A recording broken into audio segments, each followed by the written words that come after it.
Hi, everyone, and welcome to the final event in this three-part series. And we're going to be focusing today on working with the families of trans kids. And so I'm Sally Guy. I'm the Director of Policy here at the Canadian Association of Social Workers. And it's a bit bittersweet, I have to say, introducing this final webinar. I've so enjoyed learning from Annie, and I know from the feedback from the audience that a lot of you have really appreciated these sessions and having the opportunity to ask your questions. So with that, I'll say that I know that most of the people in the audience today have attended both of the prior sessions. And so with that, Annie needs no introduction. But for any new folks in the audience, you can read her full bio on the widget on the side of your screen. And quickly, Annie is a full professor at the University of Montreal. She has a PhD in social work and ethics, and she's also one of the founders of Gender Creative Kids Canada. So I won't take up any more time, and it's my pleasure for the final time to be passing it over to you, Annie. Thank you very much, Sally. So hello, everyone. So part 3 of this webinar series. Today we're going to focus on working with families. So today's webinar will focus on understanding the parent experience, parents and caregiver of trans youth. We're going to look at it from, again, from a literature perspective. And we're going to look at what's new in the same study that I discussed last week, that is the stories of gender-affirming care, which is a study that we do in Canada in different clinics that work with trans children and their families. So I will tell you a little bit more about that later. And hopefully we are going to be able to see how we can better support parents of trans kids at the end of the session. So for those who joined, I just got like a couple of slides for the context because I think it's really important. We've seen so far that evidence for best practice points toward gender-affirming approach to working with children. You will remember that I was naming last week lots of different organizations that have affirm the importance of going towards gender-affirming care, such as the Canadian Association of Social Workers, the Canadian Association of Social Work Education, Canadian Pediatric Association, World Professional Association of Transgender Health, and so on.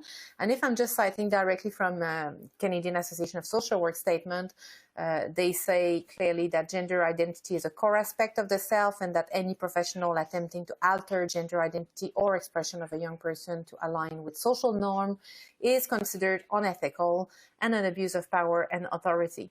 And that especially social workers should reject any attempt to prevent a child from growing up transgender, transsexual, two-spirit, gay, lesbian, bisexual, or queer. So this is very clear, so far from the first 2 webinars that, the way forward is to support the children where they are at in their trajectories. And we've also seen that transphobia and unsupportive social contexts have an important negative impact on youth well-being. We specifically see that lack of parental support and family-based rejection was, increasing adverse health effect on trans youth. And we saw that, parental support is an important protective factor for trans youth. I was citing last week the fact that while suicide attempt is about 42%, those who have strong support by their parents decreased by 93%. So my question is that now we see that parental support is extremely important. So how do we manage to support those parents and caregivers in the process of supporting their kids? And so for doing that, it's about trying to understand how they navigate those new realities, because you must understand that if we live in a society that still have, high level of transphobia, obviously parents, when they hear about their kids' gender identity, might have some reaction, because the parents will be influenced by the social context around them. So we're going to have a look at their role and their experience. So parents can have different response to a child gender identity.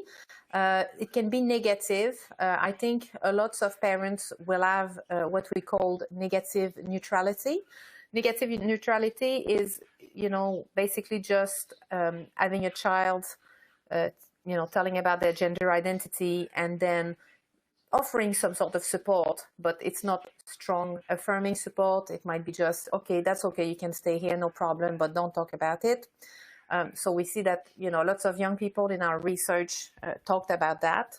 They can also reject, plainly reject or pathologize the child, attempt to convince them of their gender identity, to conform to their sex assigned at birth. They might impose barrier on gender affirming healthcare, for example, refusing to support them and accompany them to get those care. And we also see that some parents will have more positive reaction. In the study we're going to look at later, it was like about 1/3, I would say, of the sample.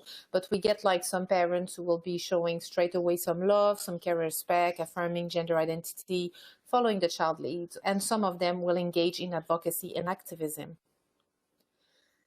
So it is a journey towards acceptance. So even some people will have a positive reaction. A lot of them will take longer to be able to accept their child. So we see from literature that it can be difficult and take a long time. Parents might experience isolation, helplessness, and a loss of control. This is a new situation. They might not understand it. It's often difficult to kind of talk about it in the extended family. And it's going to be often difficult for the extended family to accept the situation.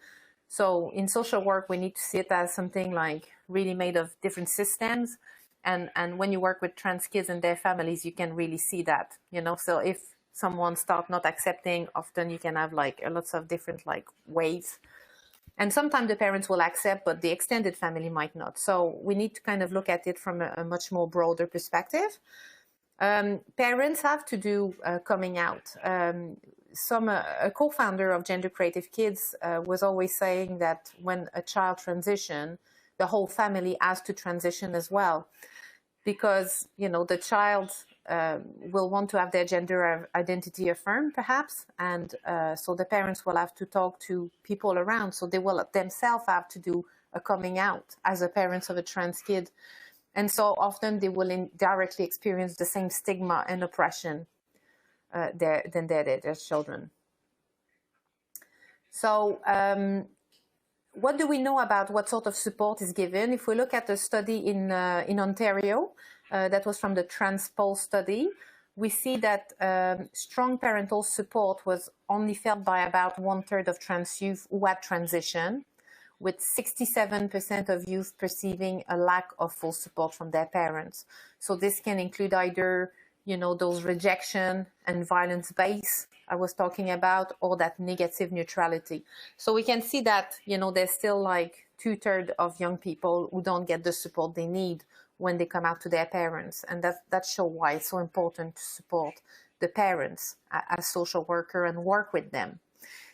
And we'll see, especially when they're small, it's just about affirming the gender identity of the kids. So the kid, there's no intervention to do to them. Yeah, they just want to experience their gender identity. They just want to live according to their authentic self. So most of the work will be about working with families around that child to educate them, for example, so that they can understand, educate themselves and better support their kids. So I think we can say that only a minority of parents would offer strong support to their child, and even a smaller number will go on to advocate and publicly engage in different action for their children. So, lots of young people will be unsupported. And why is that? Is that there's a lot of experiences of stigma. So when a child is out as trans, some parents may feel that their situation is viewed with negativity, leaving them and their family to deal with many adverse social effects and perception on their child as particularly difficult to manage. I've pulled a citation from a past research we did it was published in 2015, but it was done earlier than that in 2012. But the parents were talking about how it was difficult to talk about it to others. And, we'll say, well, this is 2012, now we're 2018. Surely in 6 years, things have changed. Not so much. And that parents were saying there are some people who think that if their children are exposed to ours, they will be contaminated. So you can see by the language that is used, how stigmatizing that experience can be for the parent. Okay. So increasing the visibility of gender creative children or trans youth is perceived by parents usually as a key in challenging stigma, because more we talk about it, more people understand, more people get educated. So it creates more inclusive space for children. But increasing visibility may increase also the risk of violence. And I have here, I have pulled out a citation from a book which is called Far from the Tree, which is a book by an anthropologist, an American anthropologist, who looked at different experience of parents who have a child that is very, very different from them. So you might have, parents who's got like an autistic kid, or you've got in that book, you've got a chapter about all sorts of different parents who've got children that are far from the tree, which is the opposite of having, a child really close to you. Not close in terms of like affection, but really someone that you might not be able to understand fully. And so there were lots of different cases. There's a full chapter on having a trans kids in there. So I invite you to have a look at that book if you want to really go into in depth in terms of like some family's history. But you can see here one who had like to move because of threats of violence. And so it says that one military family stationed in Okinawa, for example, was reassigned to base in Arizona because the army claimed that it could not protect their transgender daughter from enraged parent after she started to dress as a girl. She was 5. Another family finds itself almost totally dependent on the aid of social assistance when driven out of town by angry mobs that include the member of the Ku Klux Klan. The father, who had stayed behind for work, came home several days later, and I will, leave you read that citation to the end. But you can see that it can be very, very difficult, and you've got like example of 3 parents here. So is that just happening in the United States? The answer is no. We've got evidence in Canada that family also had to erase themselves from community in order to protect their children.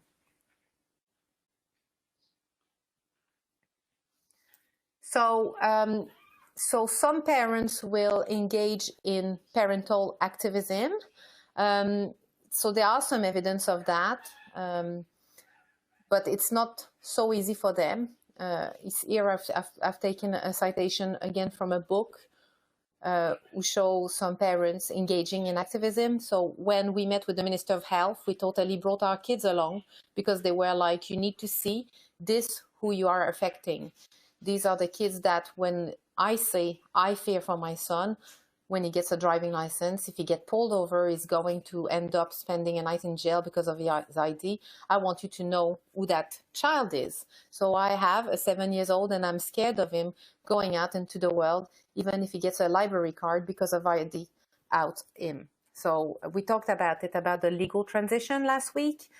So that's an example. So there's some parents who have started challenging, laws in different provinces.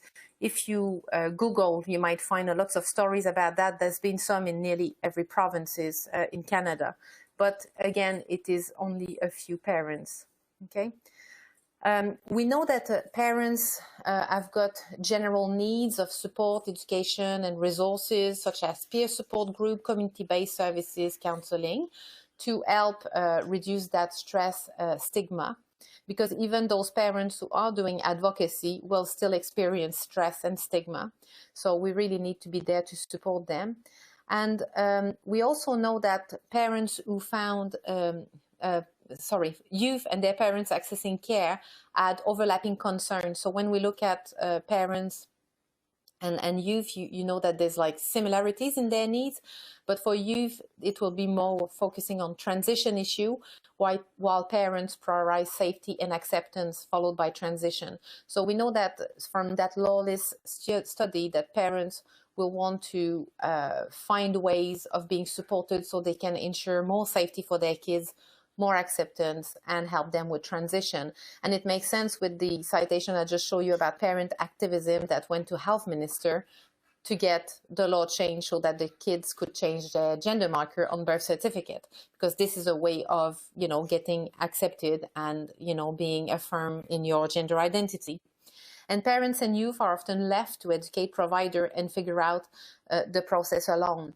So, what happened is that often people who will welcome a social worker who will welcome a trans kids in their office might not be prepared, or, someone who start interacting with the parents might not be prepared, have the background knowledge about gender identity. And what will happen is that often is the parent who will have to start educating, the young person.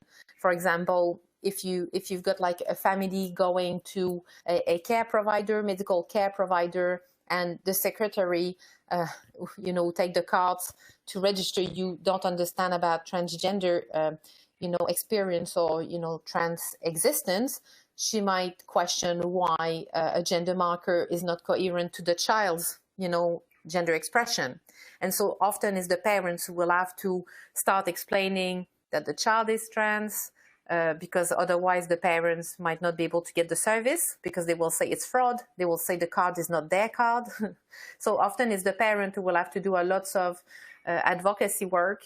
Obviously, the younger they are, the more the parents will have to do the advocacy. It doesn't mean that when the kids grow up that they won't need their parents to advocate for them, but they might get a little bit more autonomy in getting their right defended. But when they're very small, it's parents will have to educate the providers because providers don't understand. So this is like very heavy on the parents who is already themselves often struggling with acceptance. They are struggling with, getting the service they need. So it is a very difficult process for those parents. There's importance of resources.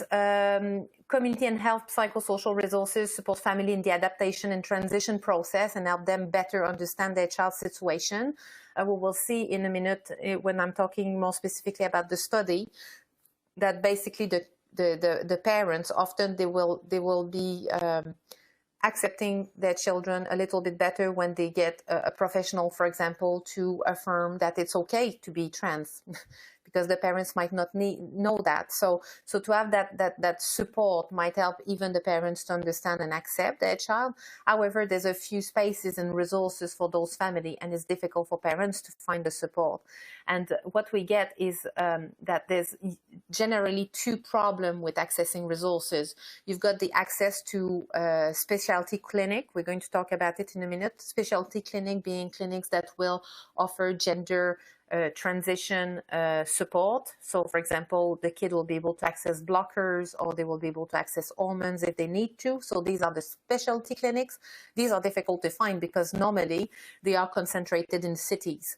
So in Canada, you might have about 10 specialty clinics that really focus on trans youth. And so accessing them is already a big challenge because of limited staff, because of limited resources. And if you live outside the city, it's going to be even harder. But there's also a problem to access general services, as I explained last week with trans youth experience, is that, even if you go for anything related to general health, you might have additional barrier to navigate to be able to access that service. May that be just to be registered at the front desk or to have to explain to, for example, the doctor that your gender identity has got nothing to do with your broken leg.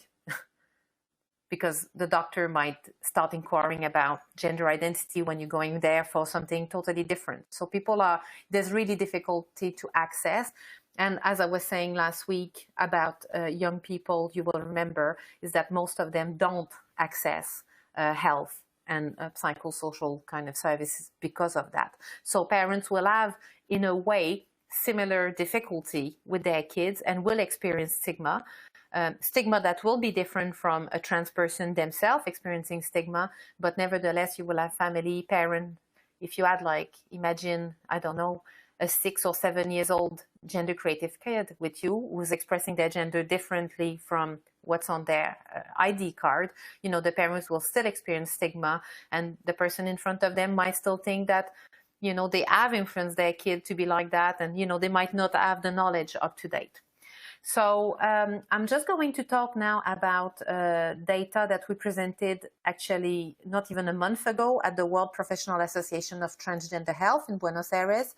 So this is the parents and caregivers experience who accompany their children in the specialty clinic. So this is a research about parents and young people, children, going to clinic to access hormone blockers, hormones, and eventually surgery.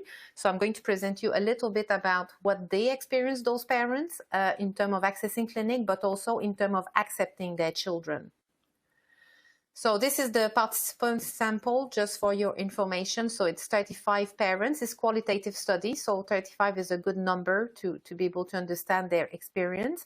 And it was a diversity sample, but not based on the parents, but more on the children, because to participate in the study, it was the children that we were looking at, having, children who were more trans-feminine, trans-masculine, non-binary, so and some of different ages.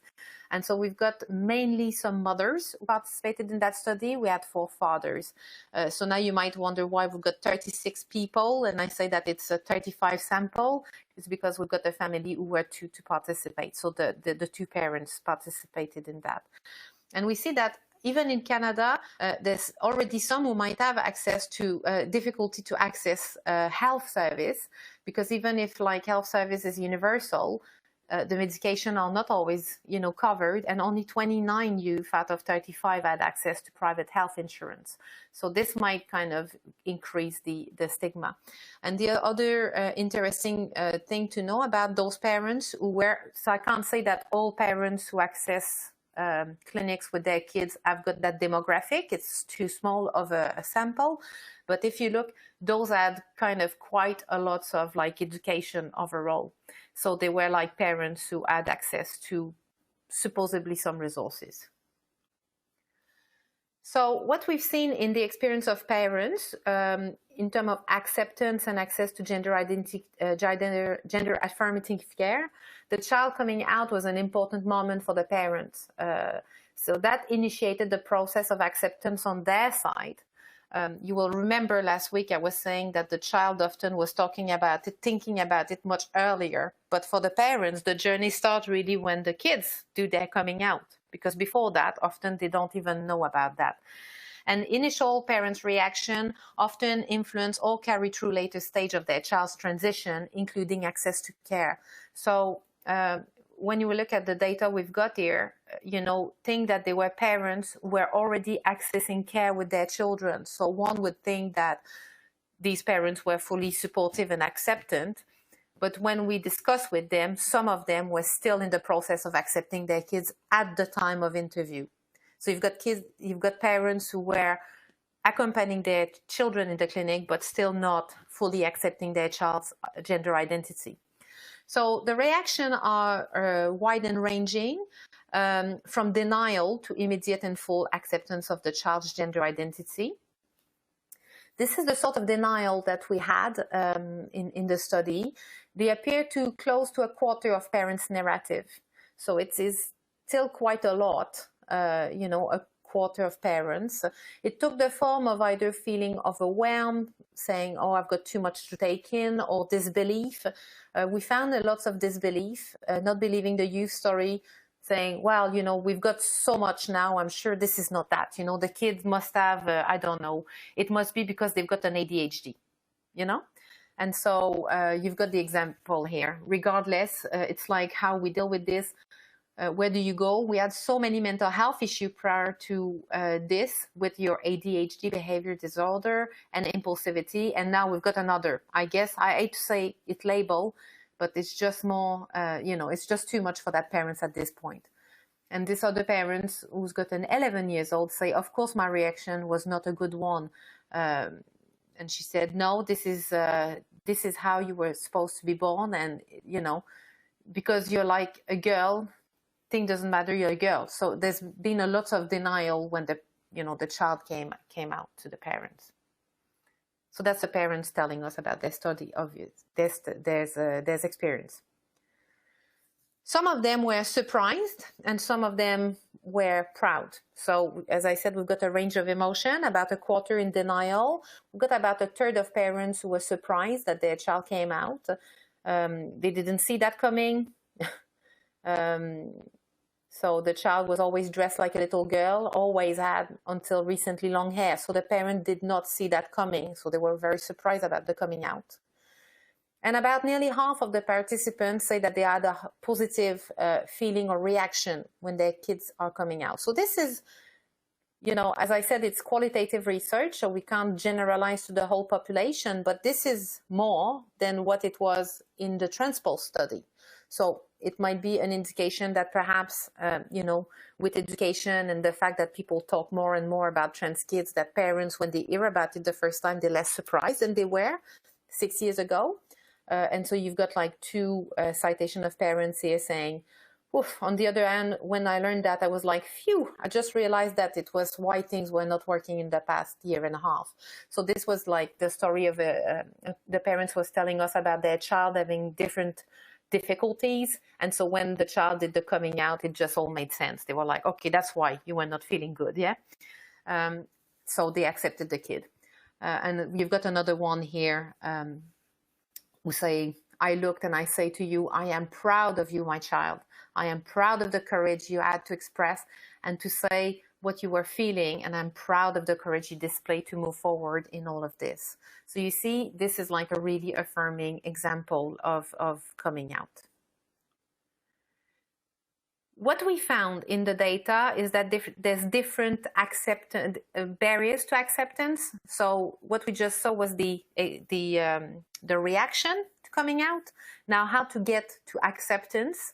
Because even if you have a positive reaction, it doesn't mean that you accept straight away. Yeah. So we need to make the difference between, you know, reaction to coming out and acceptance process. So it took a lot of time for most parents. So most parents took time. One of the barrier was experience of grief. So this is something we've heard a lot in the data, that parents experience some sort of grieving process. And so one parent explained here, I saw the girl in the youth. Before I couldn't see the girl, it was like, but you're a boy. I know he's a boy, he's my baby. And he was my little boy. We were very close and everything. I love my boy. I don't want him to go anywhere. Where is my, and that's the dead name, so I'm not, where is my kid? So you can see here that parents is really trying hard to reconcile the idea that they had what they thought was a boy and now they have a girl. And this is a process that feels like grief for them. I had a tough time dealing with the fact that I had a daughter, but I didn't have those 5 years of my daughter. So this is the parent saying, you know, where is my daughter now? I have no baby picture of my daughter as herself. Yeah. So the kid transition now live as a girl, is happy as a girl, but the parents reflect and say, this is not who I had as a baby. Yeah. The thing you didn't get to do because you didn't know, and also the loss of identity of my son. So there's a lot of grieving. I hope you can capture that in those two citations. Other barrier to acceptance over and beyond grief, many parents talk to us about lack of knowledge and information about trans identity. So they could not accept their kids because they did not understand what was going on with their children. So we didn't understand because we had nothing to do with transgender anything. I mean, I might have heard the word, but I didn't know anything about it. So it's very difficult for parents to accept their child's coming out and, you know, accept through the process if they don't understand what is going on. And then you can think about all the stigmas that go around, you know, trans identities. Parents might have that. So unless they get educated and understand themselves, it's very, very difficult for them to accept. Other barriers or struggle related to accepting the child. So these are not barrier to accepting the child. So the parents might accept their child, but they will have like different struggle around it. For example, co-parenting struggles. So you might have a parent who have, you know, had a negative reaction, you know, finally accept their child, but the co-parent don't. So this is going to be a really big struggle for the parent. They are recounted in relationship to the level of involvement of each parent in the child transition process. They might have affected the parent's capacity to support the child. So here you see, I wish a husband would talk about these things because I want youth to feel more supported, but I think I just end up doing the best I can for youth and hoping that he knows that I'm there. And I've always said to him, I'm here behind you 100%, you know, but the other parents is not. So this is very difficult for the parent to kind of juggle all of that. And there's also another struggle for parents in their journey to accepting and supporting their child is the use of right names and pronouns.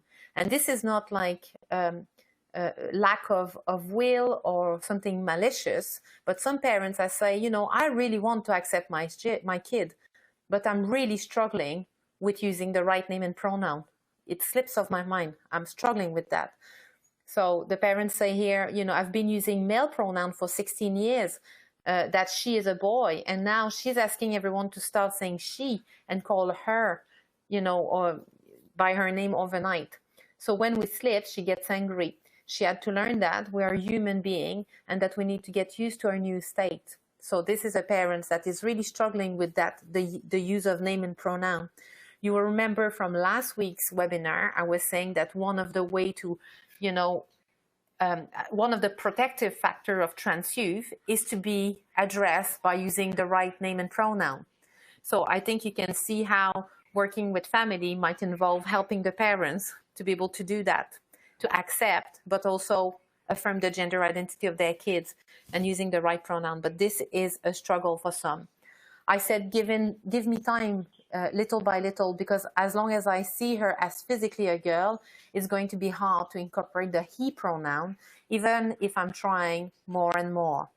So parents, and this is also part of, I think, of the grieving process, but it is definitely something that occurs in the parent's experience. Some aspect facilitating the acceptance of the child, well, education, education, education. So parents told us that they try to get educated about trans identities through researching, documentaries, TV shows. They went on Google, they did all sorts of things. You know, I found a couple of books that were helpful that kind of give you an idea of what things are, you know, like it's not a phase, that sort of thing. Parents want to know that for sure.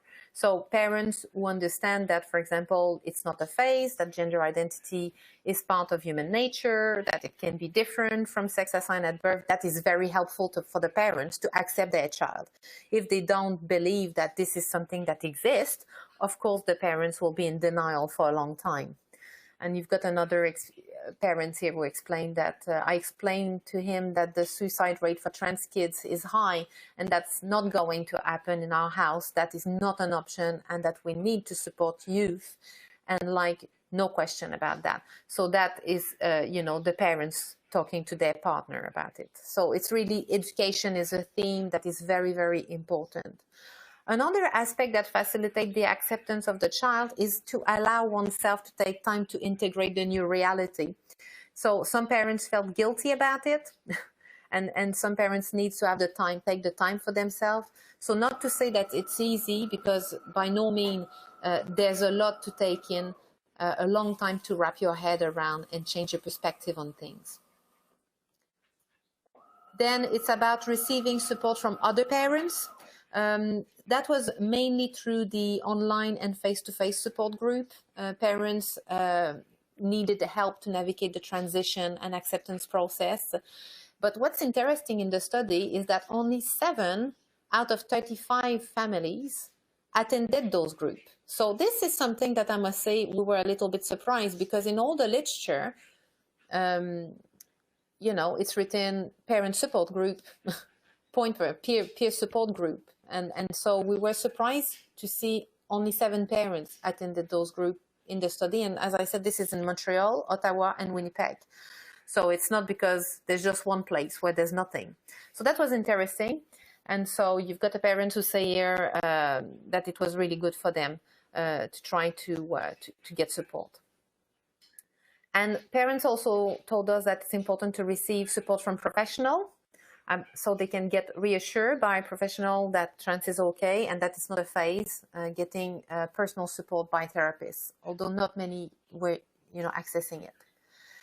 Their experience with clinics and staff was overall positive. They found it through a referral, TV show, internet, other parents, community organization. They wanted to contact the clinic. You will remember that a lot of young people's came across clinic because they were referred to the clinic. I was talking about it last week. So now you see that parents had motivation to access that clinic, including wanting to understand what was happening and what they should do, wanting to improve their child's well-being, and their child wanted to access gender-affirming care. As I said, overall, they were very positive. They said that they found the staff very helpful, that the clinic was fairly rapid in many places, that the staff was knowledgeable, and that they didn't feel the pressure, but rather they felt guided towards informed decisions. So that is really important to know, because, you know, when we often hear about clinic and have prejudices that clinic are transitioning kids. Well, you can see that parents here, they feel that it was done in a timely manners, and that, you know, there were time to reflect on things, and they felt supported and at ease and not judged by staff. So this is very important. But there's also some negative experience in clinics. Some of them took too long. And this was really an issue for some parents. And I wanted to put this this citation here. I mean, there are two examples of delays. I think the second one is more striking, but that parents really tried to access the clinic. One is because there were one long waiting list, while the other could not access the care because of protocols. And I was saying last week that often clinics work with protocols. So they will say, you know, you can access blockers if you've got certain age or certain characteristic, and so on and so forth. And that parent is explaining how it was difficult because she felt that her kid really needed to access the services now, and basically he couldn't because the protocol were rejecting him. So he said the clinic still reject him, and the staff member was like, well, I guess you will have to wait. And I'm like, are you guys insane? Talking about you read any of the documentation, you don't wait. And at that time of extremely frustration, you know, I probably closer to rage. I often think, you know, do I send the funeral bill to the clinic? So you see that the parent is really in distress about their kids needing accessing care, but the clinic not being able to fulfill the need. So when I was talking about difficulty to access services earlier, you can see an example here of like issue accessing services of specialty clinic, either because there's got too big waiting lists, or because basically, you know, protocol restriction. Some parents also complain about lack of mental health service for their child, and others complain about language barrier, lack of resource to support parents, or feeling that some of their concern or need were belittled by staff. But overall, it was fairly positive.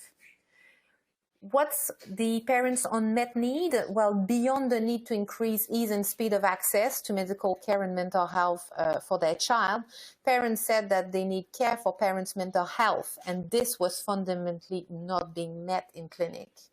So they really had difficulty to find support for themselves. And I think this is like fundamental to understand. And, you know, I mean, and, you know, when I was saying it's interesting that we read in the literature that parents, you know, use support group. In our research, they don't use support group, yet they tell us they need that. And I think, you know, maybe parents use a lot of support group, yes, because it's good for some of them, but also because there's like, you know, there's a real big need for parents to access mental health, and it's not exists yet. There's no service like that. So the problem is that you might get, you know, private service. The private service costs money, so it's already a big barrier for lots of parents. And then it's to find professionals that are trained to be able to work with parents without having all the stigma and prejudices that they may experience. So you see, one say, I would like to see more therapeutic help for myself, one-to-one, not just in group. Group are fun, but for kids. We were in the circle where we had to say our name or whatever and who your child is. So they were just talking about the group here again. And I just remember when I got to me, and it was my first ever experience, and I just burst into tears. I couldn't get the words out. It was a hot mess. I was a hot mess. So I was just, I didn't get back after that. So the parents never went back to the group because this is not something that felt right for her. So we definitely need to increase mental health services for parents. So with all of you here today at the webinar, I hope we can start catering more for those parents who come to social services.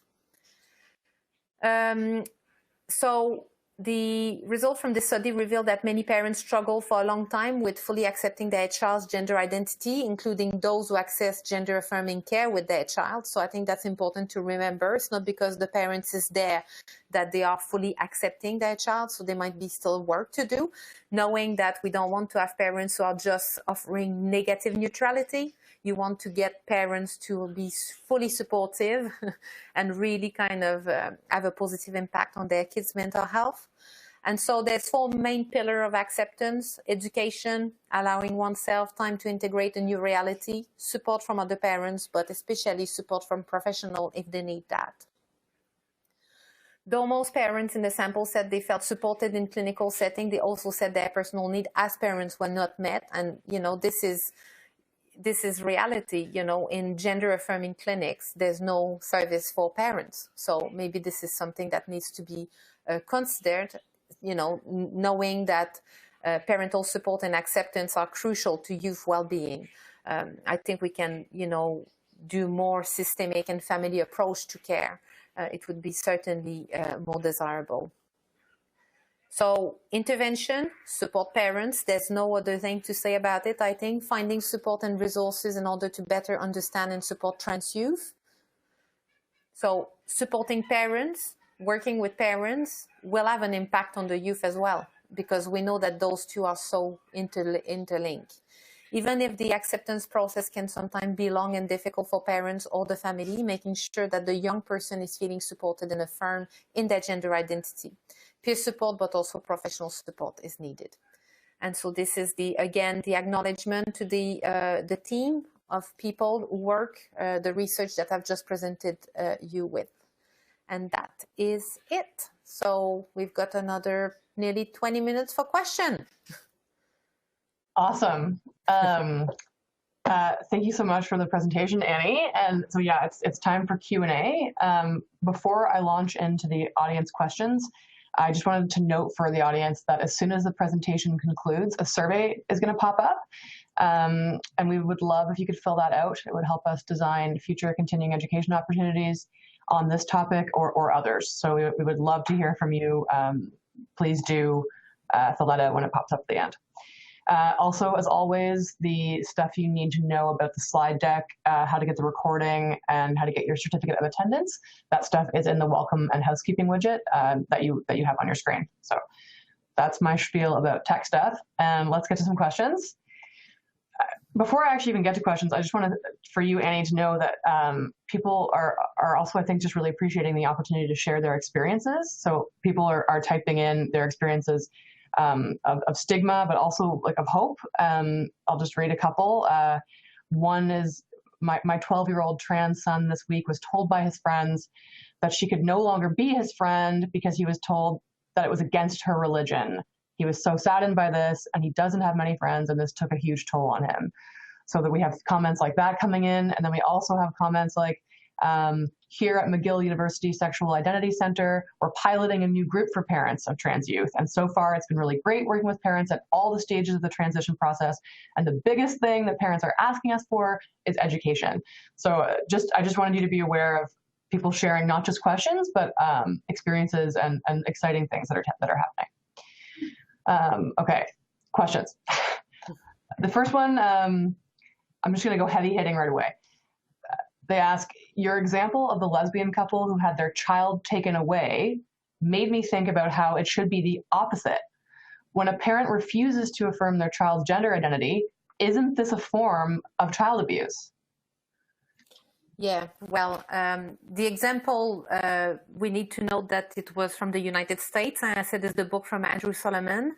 However, we know from anecdotal evidence that, some parents had the visit of social services after some people kind of call social services to make allegation of child abuse when in fact the child was trans.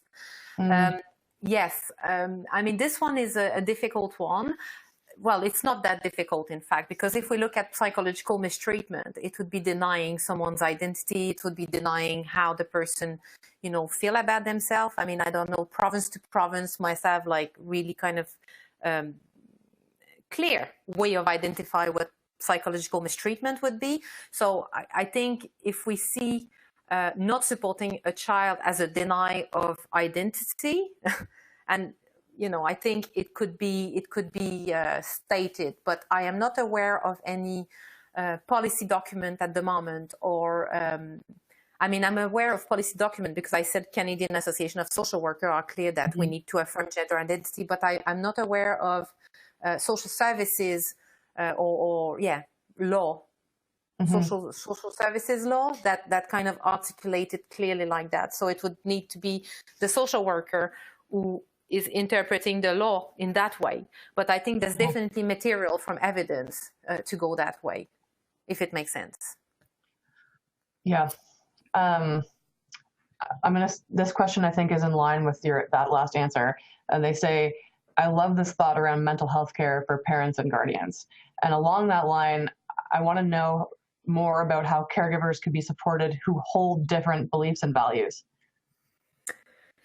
I think it's about getting, and this is not from research evidence actually, because I still do parents group. I facilitate parents group every month.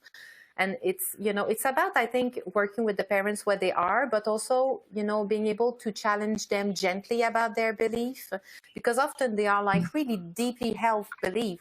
So you can't just, it's not by giving a research evidence that you'll be able to change the parents' kind of way of seeing things, but it's about asking the right question for the parents so that they can themselves deconstruct those deeply held values, and also inform them about, something that is very helpful often, and we talk about it many, many times in the groups that I facilitate, is, this is the suicide rate of children, and this is evidence that when you support a kid, how, the suicide rate is decreased. So that 93% statistic that I've been presenting every week is a very important one. And often I think a lot of parents will start seeing that, it's actually, there can be some very negative consequences not being there for their kids. But, we need to see, as I've presented in the research, that sometimes this is a long process. So, we need to keep kind of working with the parents and supporting them in that journey. It's not an easy piece, because, I know the evidence about, not supporting the kids, but at the same time, you can't change the parents' mind from one day to the other, So it's about kind of being there to always challenge gently so that the parents can process. Mm-hmm. That's why we're having this series, right? We know that this is not an easy thing. And can I just say something more, actually? Yeah. Because this is something that I've presented in the PowerPoint, but in our research of the clinic, some parents say that they were not going to support group anymore because they felt that actually they were too challenged. So, this is I'm just thinking about one interview in particular, but the parents say, I was going there, I was talking about my experience, and, the person facilitating the group kept correcting me on the use of pronoun. And so you can see, for me, it's like if you challenge too much, you might just kind of get the parents away from the service. So it's a kind of very difficult balance. Yeah. Balancing, knowing what's right and what's gender affirming, and also needing to meet people where they're at to not be alienating them in their journey, I guess. Yeah, that's it. Knowing that the kids need support, Yeah. Okay, this is totally switching gears, but it's an interesting question. Someone's saying they've heard from a local doctor that many trans youth are on the spectrum, and I think they're referring to the autism spectrum. And have you heard anything about this? Is this true? I did hear about that. I think there's some research starting to be done more and more about it. It's not an easy one. I think, gender identity is gender identity. We could say that whatever kind of, make the person express their gender identity or affirm their gender identity, we should support them in that way. But there is a lot of young people who will also kind of find themselves on the spectrum. In the trans youth, we've got like another study here in Quebec, which is called Digging Beneath the Surface. I talked about it last week. In that one, we've asked young people to declare any disabilities. Okay, so it was very broad, the disability kind of range, but, we had a few physical disabilities, but a lot of them talked about neurodiversity in their answer, and it was like near 76% who declare some sort of disabilities. It can be like neurosensitivity but so there is a lot of young people, but at the moment it's still something that it's not very clear what the link might be, and I can't say anything else about that. Yeah. Oh, it's but it's a good observation because it happened. Yeah, it's something we note. Yeah. This one's more practice oriented. They say, I'm not an expert in this area at all, so I found this series really useful. I'm a private practitioner who does family and group therapy. Would you have advice for someone like me if a child comes out as trans during a session? Maybe what you think is the most crucial thing to keep in mind? I would say just, affirm the identity, comment on, the courage probably it took to kind of do a coming out. Just create a space for the kid to realize it was the right thing to do and it's safe to do that here. I think this is probably one of the most important thing to do, because it might kind of just set the basis for further intervention later. And if the person is doing that in the group, that means that they probably really feel safe there. So it's a good indication of good climate in the group. But I would just really thank the person for doing that, and, ask the person what pronoun they want us to use, and just really go with what the person is saying, and trying to support them, affirming their gender. Mm-hmm. This one, I'm just very intrigued by. And so she comments, I guess I'll preface this, because last time we talked about how much we're all exposed through media and through society to notions of gender. And so she says, I am bamboozled by the prevalence of gender reveal parties following an ultrasound. I'm not sure if I'm just noticing it lately or if this was always a thing. There was even a gender reveal cake for a couple in a popular TV series. So we're seeing this in the media. So she didn't formulate that into a question, but I just thought it was such an interesting observation that, like, societally in some ways we're moving towards a more fluid understanding of gender, and at the same time we seem to be becoming even maybe more entrenched in, obsession with binary gender. I'm just wondering, do you have thoughts on that? Well, I think it's a very kind of accurate observation. Yeah, you've got even if some people, and if more and more people affirm their gender outside the binary, you still got a really important part of the population resisting that. Yeah. Yeah. People are, not comfortable with, lots of people are not comfortable with gender outside the binary, and a lot of people are not comfortable with the idea that gender is different from sex. Yeah. So I'm not surprised by that. Plus, there must be something about all the marketing, the way that everything is marketed for the binary as well. Yeah. So, but I saw something as well this week. I read the piece on Facebook about these gender reveal party, and I'm like, you will see. There's no way to know, what the gender identity of the kid will be. And, to start really gendering a kid from before they are born, might make it more difficult for the kid. I'm not saying that we need to be all gender neutral, but it's just a thought. Right. Yeah. No, it came up, and I just thought, it's true. I've noticed it too. It does feel recent with this thing about gender reveal parties. So I just thought I would float the question to you. This one is like a bit of a, well, it's not, I wouldn't say selfish, but it's about what advocates can do. So what people who are working to change policy or legislation can do. So if there was something that you would like to see changed on the policy level, something that would really help trans kids and their families at the provincial or the federal level, what would you want to see change? Well, I think it's about, there's so many things. Very quickly, I would say it's important that every single kid should be able to choose their own gender on birth certificate and make it as accessible as possible, because this is a big barrier. And also, why put a gender marker that is compulsory? Because we are forgetting a lot of non-binary folks in there. So I think, if it was a policy wish, can we just choose to have or not have a gender marker on those, formal documents. Another policy that would be important is that, people get trained, so that there's kind of compulsory training about gender identity in every health and social care profession, so that would help with access services. Those general and those specific service I was talking about earlier, because at the moment, this is not covered in many disciplines, yeah? So if you go it's not something that is core curriculum to talk about trans and trans children and youth and adults even.